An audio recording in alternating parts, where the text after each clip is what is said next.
Certo, quero deixar uma mensagem rápida para quem tiver ouvidos para ouvir e para quem quer seguir Jesus de verdade, tá bom? Mateus 16, 24. Então disse Jesus aos seus discípulos: se algum homem quiser vir após mim, negue-se a si mesmo, tome a sua cruz e siga-me. Porque aquele que quiser salvar a sua vida, perdê-la-á. E quem perder a sua vida por minha causa, achá-la-á. O que significa perder a sua vida por minha causa? O que significa perder a vida por causa de Jesus? Primeiro você tem que entender quem é Jesus. Jesus é santo, Jesus é limpo, Jesus é imaculado e Jesus é separado dos pecadores. O único momento que Jesus foi até os pecadores foi para levar a luz do evangelho até eles, para que eles deixassem de ser pecadores, para que eles fossem até a luz e parassem de habitar nas trevas, para que eles largassem o pecado, certo? Então, uma pessoa que quer ir após Jesus, que quer ser discípulo de Jesus, ela precisa, primeiro de tudo, negar-se a si mesma. A opinião dela, os pensamentos dela, a lógica dela, o modo de pensar dela não importam mais, porque a única coisa que importa é o caminho, a verdade e a vida, que é Jesus Cristo, certo? E para isso ela vai ter que estar disposta a carregar a cruz dela. O que simboliza a cruz dela? A cruz dela simboliza tudo e todos que ela terá que perder para andar com aquele que é a luz. O que você precisa perder para andar com quem é luz, para andar com Jesus? Você precisa perder tudo que está conectado com as trevas e todos que estão conectados com as trevas, ok? As trevas é uma referência ao pecado, à desobediência, ao erro, à infidelidade, a tudo que não é de Deus, a tudo que não vem de Deus. Então, se a pessoa quiser seguir Jesus, ela precisa estar disposta a negar-se a si mesma, ela precisa negar-se a si mesma, tomar a sua cruz e se separar de tudo e de todos que não querem andar com Jesus. Mas se ela quiser salvar a sua vida, se ela quiser manter a sua vida como ela é, a sua vida conectada com as trevas, ela vai acabar perdendo a vida dela. Ela não receberá a vida eterna, ela não receberá Jesus, e se ela não vai para Jesus, que é o único caminho para escapar do inferno, para onde que ela vai? Ela vai para o inferno, tá bom? Então, quem está começando a fazer isso, eu só deixo uma coisa que é Hebreus 11 para vocês. Vamos ler. Ora, a fé é a substância das coisas pelas quais esperamos, a evidência das coisas não vistas. Porque por ela, os antigos obtiveram um bom testemunho. Através da fé, entendemos que os universos foram moldados pela palavra de Deus. Quem é a palavra de Deus? Jesus, né? De modo que as coisas que são vistas não foram feitas das coisas que aparecem.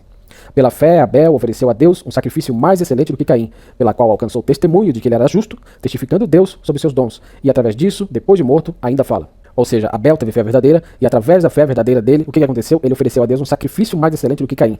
Ele teve uma obediência, ele teve uma atitude, ele teve uma ação que foi de sacrificar a Deus, só que o sacrifício dele foi mais excelente do que o de Caim, porque o sacrifício dele foi de coração, foi em verdade, foi em fé verdadeira, pelo qual alcançou o testemunho de que ele era justo, testificando Deus sobre seus dons, e através disso, depois de morto, ainda fala. Pela fé, Enoque foi trasladado para não ver a morte, e não foi achado. Você entende que o arrebatamento é uma trasladação? É como um teletransporte? Você vai sair da terra, você vai ser arrebatado, você vai ser sequestrado da terra por Deus. E por quê? Porque você é justo. Essa é a esperança da igreja, essa é a esperança da noiva de Cristo. Ela não vai ficar para ver a destruição do mundo. Ela vai ser retirada daqui. Pela fé, Enoque foi trasladado para não ver a morte. Não foi achado porque Deus o trasladara. Porque antes da sua trasladação, ele tinha testemunho de que agradara a Deus. Então o que a gente está vendo aqui? Que Deus cuida daqueles que agradam a ele. De que modo? Pela fé dessas pessoas, que é manifestada como? Através das ações dessas pessoas. Elas andam em justiça.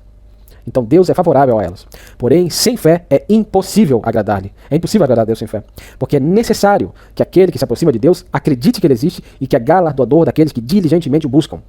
Diligentemente buscar a Deus não é ir à igreja. Diligentemente buscar a Deus é buscar a palavra de Deus e se conformar a essa palavra. É fazer o que Deus mandou. É andar em justiça. É andar separado de tudo e de todos que são contrários a Deus. Uma pessoa não é a favor de Deus, necessariamente, porque ela vai para a igreja, porque ela canta para Jesus, porque ela diz que é cristã e porque ela acha que é cristã. Não, Jesus falou que falar é diferente de fazer. Então a pessoa que anda com Deus não é aquela que simplesmente fala coisas que parecem boas, que parecem certas, mas é aquela que vive o que aquele que é o certo, aquele que é o bom, mandou ela viver.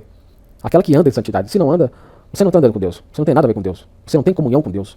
Porque Deus é luz, ele é totalmente luz. E se você quer andar com ele, você precisa andar nessa mesma luz total. Você não pode estar associado com nada de trevas, ok? Então, só se você tem fé é que você consegue agradar a Deus. E aí sim, ele vai te retribuir.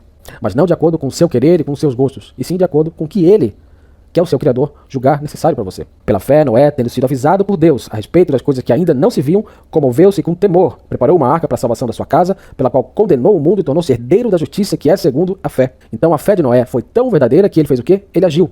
O temor dele se manifestou no quê? Nas ações dele. Ele obedeceu a Deus. Deus mandou ele construir uma arca, ele construiu uma arca por dezenas de anos, enquanto todo mundo ao redor dele não estava nem aí para o que ele falava, não dava bola para o que ele dizia, e Noé foi chamado de pregador da justiça. Está escrito isso na Bíblia. E o que aconteceu? Ele, que deu ouvidos a Deus e que comoveu-se com temor, foi salvo com a sua casa. Foi salvo da destruição. Por quê? Porque ele era obediente. E por que ele era obediente? Porque a fé dele era verdadeira, a fé dele não é morta. Pela fé, Abraão, quando foi chamado a ir para um lugar que havia de receber posteriormente por herança, obedeceu e saiu, sem saber para onde ia.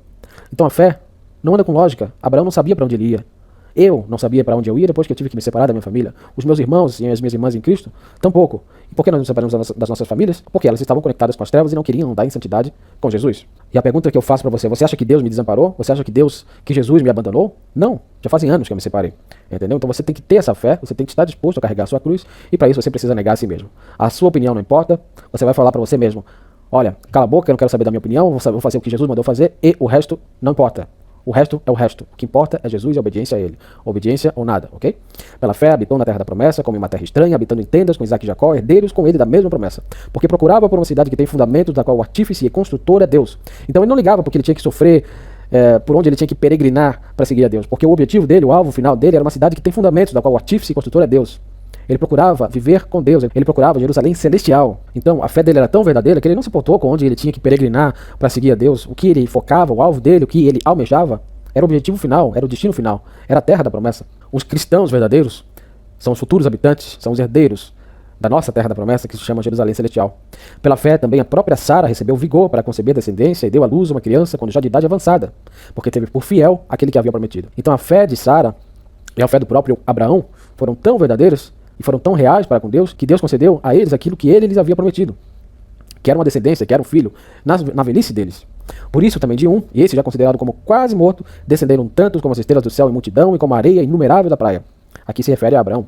Todos estes morreram na fé, sem terem recebido as promessas, mas vendo-as de longe, e foram persuadidos a respeito delas e abraçaram-nas, e confessaram que eram estrangeiros e peregrinos na terra. Assim como foi Abraão, assim é todo cristão verdadeiro. Ele sabe que ele só está aqui de passagem, ele sabe que aqui não é a sua habitação eterna, e ele não se importa com onde ele tem que peregrinar, por onde ele tem que andar, o que ele tem que passar. A única coisa que importa para ele é agradar a Deus, é andar com Deus, é ter fé verdadeira, é ser obediente a Deus, que no final ele sabe que Deus vai recompensá-lo. Porque aqueles que dizem das coisas declaram abertamente que procuram por um país, e verdadeiramente se lembrassem daquele país de onde haviam saído, teriam a oportunidade de retornar. Mas agora desejam um país melhor, isto é, um celestial. Por isso também Deus não se envergonha de se chamar seu Deus, porque já lhes preparou uma cidade. Então perceba que esse mundo aqui não importa. Você foi crucificado com Cristo a partir do momento que você foi batizado no Espírito Santo. A sua vida anterior não importa mais, não faz mais parte de você. As pessoas do seu passado que andavam de forma reprovável a Deus também não fazem mais parte de você, não fazem mais parte da sua vida. E você não quer mais saber de olhar para trás, porque o seu passado ofendia a Deus. E você não quer mais ter parte nenhuma com nada daquilo que ofende a Deus. Então, se lembrassem daquele país de onde haviam saído, teriam a oportunidade de retornar. Então, quando um cristão de verdade segue Jesus com toda a sua fé, ele não quer mais saber do seu passado, não. Ele não quer mais saber das pessoas do seu passado, ele cortou fora. Jesus mandou cortar fora tudo aquilo que ofende a Deus, para você não ser cortado fora, para você não ser lançado no inferno. Então o passado deles já era, porque o eu deles passado já era. Eles morreram com Cristo. Pela fé, Abraão, quando foi provado, ofereceu a Isaac, e aquele que recebera as promessas ofereceu o seu unigênito. A fé de Abraão era tão verdadeira que ele ofereceu o seu próprio filho para ser morto. Ele ofereceu o seu próprio filho em sacrifício a Deus. Filho esse, do qual Deus falou que surgiriam as nações, que viriam as nações, que descenderiam as nações. Então, como assim? Se Abraão fosse andar pela lógica, ele jamais teria prosseguido para sacrificar o próprio filho, porque a lógica dizia que o próprio filho seria aquele da qual as nações viriam. E foi uma palavra de Deus, mas também foi uma palavra de Deus que ele o sacrificasse. E o que aconteceu? A fé dele se manifestou na obediência dele, nas ações dele, nas atitudes dele, nas obras dele. E por isso ele seguiu em frente. Mas Deus impediu que ele concretizasse esse sacrifício. Dele foi dito: em Isaac será chamada a tua descendência. E aqui está o que eu falei: considerando que Deus era poderoso para levantá-lo até mesmo dentre os mortos, então também figuradamente ele o recebeu. Então Abraão creu que Deus tinha capacidade de ressuscitar aquele filho que o próprio Deus lhe tinha dado em sua velhice. E ele foi em frente para sacrificá-lo. Pela fé, Isaac abençoou Jacó e Esaú concernente às coisas futuras. Pela fé, Jacó, quando estava próximo da morte, abençoou ambos os filhos de José e adorou, reclinando-se sobre seu cajado. Pela fé, José, ao morrer, fez menção da saída dos filhos de Israel e deu ordem acerca de teus ossos. Pela fé, Moisés, quando nasceu, foi escondido 3 meses por seus pais, porque viram que era um menino formoso e não temeram o mandamento do rei. Qual era o mandamento do rei? Matar as crianças, os filhos dos hebreus. Mas os pais deles tiveram tanta fé que eles não mataram e deixaram Moisés onde eles o deixaram, e Deus cuidou dele. Deus providenciou um escape, uma saída. E aqui a gente prossegue. Pela fé, Moisés, sendo já crescido, recusou ser chamado filho da filha de Faraó, escolhendo antes ser afligido com o povo de Deus do que por um período desfrutar do gozo do pecado. Então a atitude de Moisés reflete a atitude de todo cristão verdadeiro, de toda pessoa que vai para Jesus. Porque Jesus falou para você negar a si mesmo e você carregar a sua cruz. E o que Moisés fez? Ele recusou ser chamado filho da filha de Faraó, ou seja, ele negou a si mesmo, ele negou a sua vida passada, ele negou a honra, e escolheu antes ser afligido com o povo de Deus do que por um período desfrutar do gozo do pecado. Então, se a gente for ver aqui rapidinho, afligido com o povo de Deus, né? Filipenses 1, 29. Porque a vós vos foi concedido em relação a Cristo, não somente crer nele, mas também sofrer por ele. Entendeu? Moisés é apenas um exemplo bem do passado sobre ser afligido com o povo de Deus, considerando a desonra de Cristo como riqueza maior do que os tesouros do Egito, porque tinha em vista a recompensa do galardão. Então, se você está colocando a sua mão no arado agora para seguir a Jesus Cristo, você mesmo vai considerar essa desonra, essas aflições, essas tribulações pelas quais você vai passar, como uma riqueza maior do que os tesouros do Egito. O Egito se refere à sua vida passada, a sua vida que era suja em relação à vontade de Deus. Então, não importa se você vai sofrer X, Y, Z. O que importa é que você não quer mais saber do Egito, você não quer mais saber da sua vida passada, e você vai considerar seguir Jesus e ser desonrado por Cristo como uma riqueza maior do que a sua vida passada, do que andar no conforto e ligado com os pecadores e com tudo que ofendia a Deus na sua vida passada. Por quê? Porque você tem em vista a recompensa do galardão. Você quer a vida eterna, você quer agradar a Deus e não importa o que você tem que sofrer. Você está disposto a carregar a sua cruz. E por isso você não olha para trás. O passado já foi embora, só o presente é que importa. E a sua fé é verdadeira se ela é manifestada através das suas ações que são favoráveis à vontade de Deus. Então você vai considerar, assim, a desonra de Cristo como riqueza maior do que os tesouros do Egito. Se você tiver que dormir na rua, se você tiver que dormir no abrigo, se você tiver que dormir debaixo de uma ponte, se você tiver que viajar pelo país inteiro, não importa. Eu prefiro a desonra de Cristo do que ficar conectado com as pessoas que desonram a Cristo, entendeu? Eu prefiro sofrer por Jesus, eu prefiro ser zombado, eu prefiro ser perseguido, eu prefiro ser amaldiçoado do que andar com as pessoas que não andam com Jesus. Pela fé deixou o Egito, não temendo a ira do rei, porque perseverou como que vendo aquele que está invisível. Pela fé celebrou a Páscoa e a aspersão do sangue, a fim de que o destruidor dos primogênitos não os tocasse. Pela fé passou o Mar Vermelho como por terra seca, e os egípcios que o mesmo fizeram afogaram-se. Por quê? Porque os egípcios não andavam com Deus. Então qual o destino dos infiéis? Eles serão destruídos, eles serão mortos. Eles vão se afogar espiritualmente dizendo, entendeu? Porque eles não andam com Deus. Então as pessoas carnais, as pessoas que perseguem as pessoas espirituais, o destino delas é perecer. Pela fé os muros de Jericó caíram, após serem rodeados durante 7 dias. Pela fé, a meretriz Raabe não pereceu com os incrédulos, porque havia acolhido em paz os espias. E que mais direi? Porque não haveria tempo para falar de Gideão, e de Baraque, de Sansão, e de Jefité, de Davi, de Samuel e dos profetas, os quais pela fé subjugaram reinos, praticaram a justiça, obtiveram promessas, fecharam as bocas dos leões, apagaram a violência do fogo, escaparam do fio da espada, foram feitos fortes da fraqueza, foram valentes em batalha, puseram em fuga os exércitos dos estranhos. Perceba, foram fortes na fraqueza. O que isso quer dizer? Quer dizer que não importa se o mundo vier contra você. Se você estiver com Cristo, maior é aquele que está dentro de você do que aquele que está no mundo. Você será fortalecido na fraqueza para você conseguir seguir em frente e você ter um testemunho que agrade a Deus, para que você obtenha aquele galardão daqueles que diligentemente buscam a Deus. As mulheres receberam seus mortos trazidos novamente à vida. Uns foram torturados, não aceitando o seu livramento, para que pudessem alcançar uma melhor ressurreição. Então a fé deles era tão verdadeira que eles aceitaram ser torturados. Eles não aceitaram ser livrados. Eles não aceitaram ser livrados de acordo com o mundo. Eles não aceitaram se curvar aquilo que é o conforto, mas que é contrário à vontade de Deus. Porque eles buscavam uma melhor ressurreição. Eles buscavam a ressurreição dos justos. Eles deram a sua própria vida para agradar a Deus. Tal foi a fé deles. Tamanha foi a fé deles. E outros foram testados com escárnios e açoites cruéis, de fato, e além de cadeias e prisões. Eles foram apedrejados, cerrados ao meio, tentados, mortos ao fio da espada, vaguearam sem sentido, vestidos em pele de ovelha e de cabras, sendo destituídos, afligidos e atormentados, dos quais o mundo não era digno. Eles peregrinaram errantes pelos desertos e montes e pelas covas e cavernas da terra. Perceba aqui que a fé é tão verdadeira que eles passam tudo que eles têm que passar para seguir Jesus, para andar com Deus, para ter comunhão com Deus. Jesus mandou você carregar a sua cruz. Essas pessoas são exemplos de fé. Eles vaguearam sem destino. Você não sabe para onde você vai. A única coisa que importa é você ir com Jesus. Não importa se eu vou para baixo da ponte, não importa se eu vou para cima da ponte. Não importa para onde eu vou, entendeu? Não importa se eu tenho que andar 100 km, 200, 300 km a pé. Se eu for andar com Jesus, Jesus vai me dar força e eu vou conseguir. Ele vai cuidar de mim. Ele falou que com comida e com roupa é para com isso eu estar contente. Então, com comida e com roupa, com isso me contentarei, ok? Você tem fé de verdade? Se você tiver, você vai seguir em frente. Você não vai dar para trás. E todos estes, tendo obtido um bom testemunho através da fé, não receberam promessa, tendo Deus preparado alguma coisa melhor para nós, para que eles sem nós não fossem tornados perfeitos. Então, está bem claro aqui a mensagem que eu quero passar para você, né? Se você quer seguir Jesus Cristo, você tem que estar disposto a perder tudo e todos e qualquer coisa da sua vida que não seja de acordo com a vontade de Deus. E para isso, você tem que estar disposto a carregar a sua cruz, porque você vai sim perder, geralmente, tudo que a sua vida possui, tudo que a sua vida que desonra a Deus possui.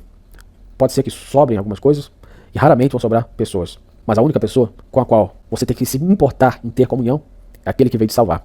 Jesus Cristo é o caminho, a verdade e a vida. E se Ele é o caminho, é por Ele que eu vou. É com Ele que eu vou andar. E o resto, que se exploda. Então eu quero ler só o comecinho do Hebreus 12 aqui para você, porque ainda fala um pouco sobre esse assunto. Portanto, visto que nós também estamos rodeados de uma tão grande nuvem de testemunhas, deixemos de lado todo o peso e o pecado que tão de perto nos rodeia e corramos com paciência a corrida que está proposta diante de nós, olhando para Jesus. Se Jesus é o caminho, a verdade e a vida, é para Ele que você tem que olhar. O autor e consumador da nossa fé, o qual pelo gozo que lhe foi proposto, suportou a cruz, desprezando a desonra. Ou seja, você não está nem aí para a desonra que você tem que sofrer. Assim foi Cristo, Ele foi nosso exemplo. Está sentado à destra do trono de Deus. Então, qual é a nossa herança? Não é reinar com Cristo? Não é assentar-se sobre tronos e julgar o mundo com Ele? Sim.